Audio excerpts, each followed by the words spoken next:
மதியம் குரு வைத்திய உணவே மருந்துகளை பார்க்க போகிறீங்க. ஸோ எனதருமை ஜெம்சியின் குடும்ப உறவுகளை, தொப்பையை குறைக்கிற தருணத்திலையும், மூட்டு வலிக்கு தீர்வு தேடுற தருணத்திலையும், வெரிகோசைனுக்கான தீர்வு தேடுற தருணத்திலையும், உடல் எடையை ஏற்ற வேண்டிய தருணத்திலும். ஸோ நல்லா தெரிஞ்சுக்க, தொப்பையும் குறைக்கணும், அதே நேரம் உடல் எடையை ஏற்ற போகிறோம், அதாவது மஸ்குலர் பாடி கொண்டு வர போகிறோம். ஸோ இப்போ இதெல்லாம் என்னென்னு தெரியுமா பார்த்துடலாங்களா? எடுங்க பவுனம்மா. முதல்ல பவுனம்மாவிலேருந்து ஸ்டார்ட் பண்ணலாம். இப்போ நம்ம இந்த பக்கம் பார்க்கக்கூடியது சர்க்கரையை கூட்டாத மண் சட்டி சாதம். ஸோ இப்போ நான் சொல்லக்கூடிய உணவு பதார்த்தத்துடைய டைட்டில் உங்களுக்கு ஏற்கனவே செய்து வழங்கப்பட்டிருக்குது. ஸோ இது வந்து பார்த்திங்கன்னா சேனைக்கிழங்கு சாம்பார்.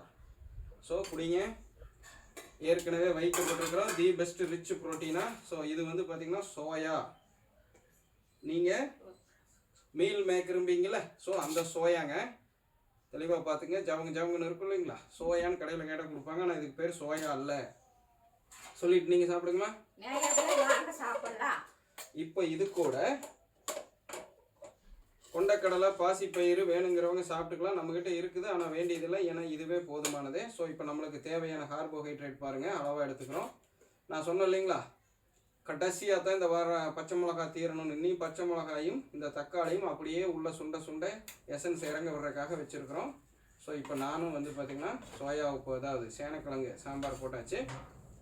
அதுக்கு அடுத்தபடியாக வந்து பார்த்திங்க அப்படின்னா கீழே வச்சு போடலாம். ஸோ தெளிவாக தெரியும் மக்களுக்கு. இப்போ அந்த மீல் மேக்கர் இதுதான் இன்றைய குரு விதை பயிற்சிக்கு அப்புறம் செய்யக்கூடியது. ஸோ பவுனம்மா வந்து பார்த்திங்கன்னா வீடெல்லாம் வலித்து அவங்களுக்கான ஒர்க்கையும் முடிச்சுட்டாங்க, எல்லாம் முடிஞ்சது இல்லாமல் இனி அவங்களுக்கு ரெஸ்ட்டு. இனி அவங்க சாப்பிட்டுட்டு கொஞ்சம் நேரம் டைம் கொடுத்துட்டு தூங்க வச்சிடுவேன். ஸோ அவங்க தூங்கி ரிலீஃப் ஆகி கொஞ்சம் எந்திரிப்பாங்க, டக்குன்னு இதுலேருந்து எனர்ஜி கிடைக்கும்.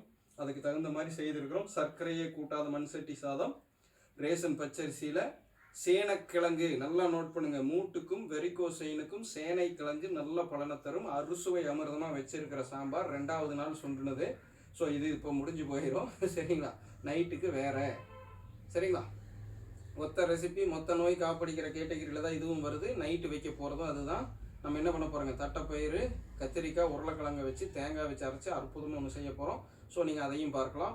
அதுவும் இன்றைக்கு அவங்களுக்கான அந்த மூட்டு வெரிகோசைனுக்கு நம்மளுடைய பாடிக்கான எப்படி சொல்கிறாங்க, புரதத்தோடு உள்ளிட்ட ஃபைபர் ரிச் ப்ரோட்டீனாக அந்த குழம்பு தயார் பண்ண போகிறோம்.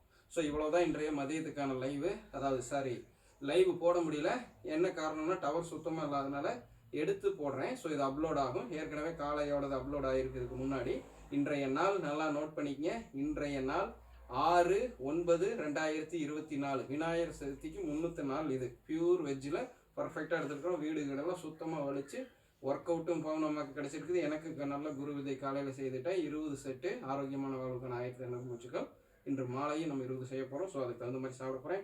ஸோ நீங்களும் சாப்பிட்டு பலன் பாருங்க, எவ்வளவு சீப் அண்ட் பெஸ்ட்டாக நம்ம ஹெல்த்தியாக செய்ய முடியுதுன்னு பாருங்கள். கேஸில் சமைச்சாலுமே மண் சட்டியில். ஓகே, ஸோ ரெண்டுமே மண் சட்டி தான், பார்த்துக்குங்க.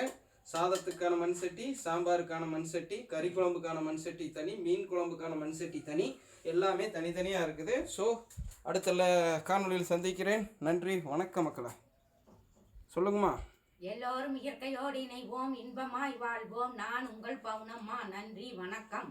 வணக்கம் மக்களை.